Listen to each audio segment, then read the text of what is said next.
Hi hello నమస్తే ఈరోజు మీకు మంచి డిష్ చేసి చూపిస్తాను చూడండి. అంటే కేసరి అన్నమాట. కేసరి అంటే గోధుమ రవ్వతో చేసి చూపిస్తాను మీకు. చాలా బాగుంటుంది. గోధుమ రవ్వ ఒక గ్లాస్ తీసుకున్నాను అన్నమాట. అంటే ఒక గ్లాస్ తీసుకున్నాం కదా, దీనికి మామూలుగా 2 గ్లాసులు వేయాలన్నమాట. కొంచెం ఎక్స్ట్రానే వేసుకోండి, 2.5 గ్లాస్ తీసుకోండి గోధుమకి.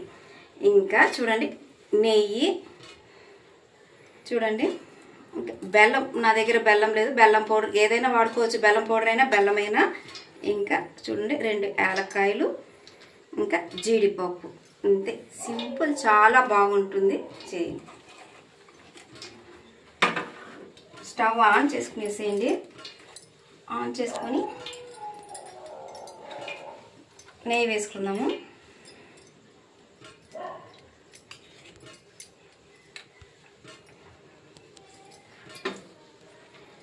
ఇది మీకు చెప్పాను కదా, సూర్యుడికి చాలా ఇష్టం అనేసి గోధుమతో చేసింది. ఇది చేసి పెట్టండి. ఇంకా కూడా సత్యనారాయణ వ్రతము అలా చేస్తూ ఉంటారు కదా, అప్పుడు కూడా ఈ డిష్ చేసి పెట్టడం బాగుంటుంది ప్రసాదానికి. ఇంకా ఈ జీడిపప్పు వేసి కొంచెం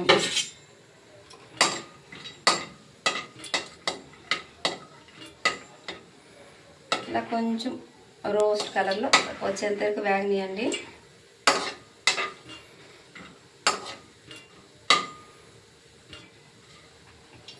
ఇంకా ఈ రవ్వ ఉంది కదా, గోధుమ రవ్వ, దీంట్లోనే వేసి వేయించేసేయండి.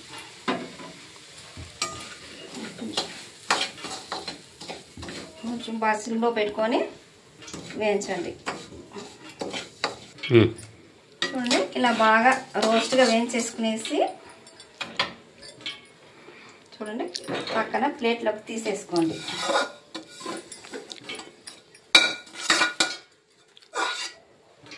తీసుకున్న తర్వాత ఇప్పుడు మనం ఒక గ్లాస్ చెప్పాను కదా మీకు,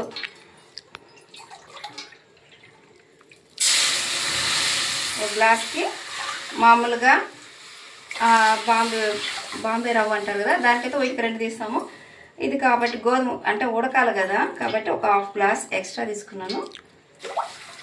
అంతే అన్నమాట, చాలు.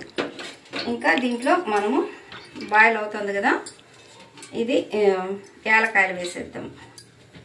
ఇది బాగా ఉడకాలన్నమాట, కొద్దిసేపు టైం తీసుకుంటుంది. చూసారా, ఇలా బాగా బాయిలింగ్ అనేది రావాలన్నమాట, బబుల్స్ వస్తాను చూడండి. వచ్చినాక ఈ రవ్వ వేసేస్తాం.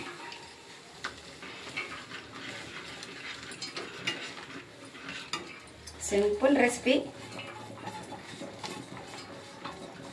అంటే చక్కెర వేయకుండా బెల్లం వాడుకున్నారంటే చాలా మంచిది అనమాట. చక్కెర చాలా వరకు అవాయిడ్ చేసేవాళ్ళనమాట, బెల్లం వాడుకోండి. ఇది బాగా నీళ్ళు ఉంది కదా, బాగా ఉడికినండి, డ్రై అవనియండి. చూడండి ఇలా బాగా డ్రై అయిపోయింది కదా. ఇలా అయిపోయినాక ఈ బెల్లం పౌడరు, బెల్లం ఉన్నా కూడా వేసుకోండి, పర్వాలేదు, ఏదైనా పర్వాలేదు. నా దగ్గర పౌడర్ ఉంది కాబట్టి వేస్తున్నాను. ఇలా బాగా కలిపేసుకోండి. చూడండి ఎంత బాగుందో. నెయ్యి వేసాం కదా, బాగా మంచి వాసన వస్తుంది. నెయ్యి చెప్పాను కదా, గుడ్ కొలెస్ట్రాలే, ఎక్కువ కాకుండా తగినంత మోతాదులో వాడుకోండి, ఏం పర్వాలేదు. ఇప్పుడు దింపేటప్పుడు జస్ట్ కొద్దిగా నెయ్యి వేద్దాం, అలా బాగుంటుంది అన్నమాట.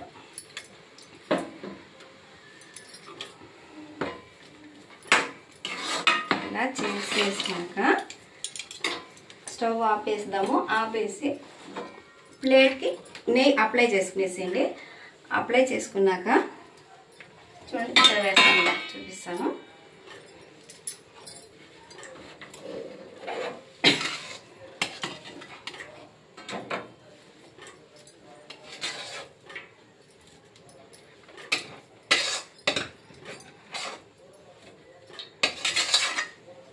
ఉంది కదా, ఇది దేవుడికి ప్రసాదం అని చెప్తున్నాము కదా, సూర్యుడికి ఇంకా సత్యనారాయణ వ్రతానికి ఇలా చేసుకున్నారంటే చాలా బాగుంటుంది. గోధుమలతో వాళ్ళకి ఇష్టమని ఇంకొక సీక్రెట్ చెప్పనా మీకు, ఇలా బేకరీకి వెళ్ళిపోతా ఉంటాం కదా బర్త్డే అనేసి, అవునా కాదా, అక్కడ వాళ్ళు కెమికల్స్ అవి ఇవి వేసేస్తుంటారు అనమాట. అలా కాకుండా అంటే బేకరీ వాళ్ళు తిట్టుకోపోతారు, చెప్పకండి, మీరు సీక్రెట్గా వాడుకోండి. బర్త్డే రోజు ఏం చేస్తారంటే ఇలా అప్లై చేసేసి కొంచెం ఆరుతుంది కదా, ఆరినాక క్యాండిల్ పెట్టి హ్యాపీగా బర్త్డే కూడా చేసుకోవచ్చు అనమాట. ఓకేనా, ట్రై చేయండి.